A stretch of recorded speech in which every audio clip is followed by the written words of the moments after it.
السلام علیکم مولانا صاحب۔ وعلیکم السلام ورحمۃ اللہ وبرکاتہ۔ مولانا صاحب، جائیداد کی تقسیم کا جو فارمولہ قرآن شریف میں دیا گیا ہے وراثت کی تقسیم کا، اگر زندگی کے اندر کو والدین اپنی اس جائیداد کو تقسیم کرتے ہیں تو یہ دیکھا گیا ہے کہ وہ اسی طرح اس کو تقسیم کر دیتے ہیں جس طرح قرآن شریف میں بتایا گیا ہے۔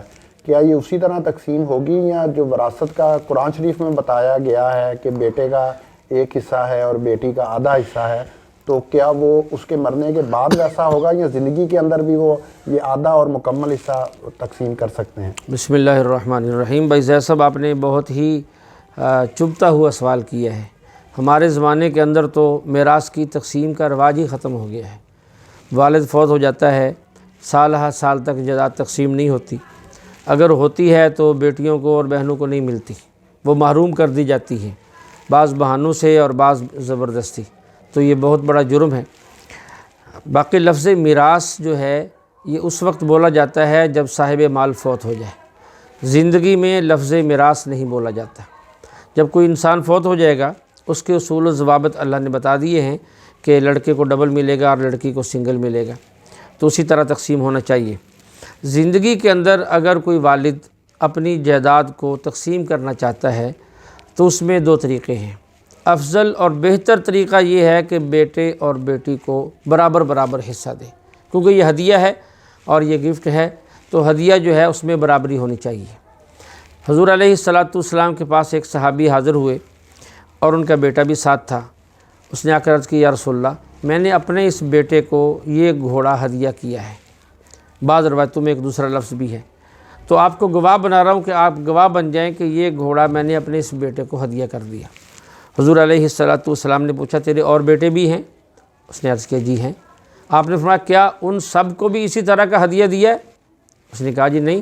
فرمایا کہ پھر اس سے بھی واپس لے لو، میں ظلم پہ گواہ نہیں بننا چاہتا۔ تو بہتر طریقہ یہ ہے کہ زندگی میں برابر برابر تقسیم کیا جائے۔ ہاں، کوئی ایسا بیٹا جو 24 گھنٹے دوسروں کے مقابلے میں خدمت میں لگا ہوا ہے، وہاں 19-20 کا فرق کر دیا جائے تو اس کی گنجائش ہے۔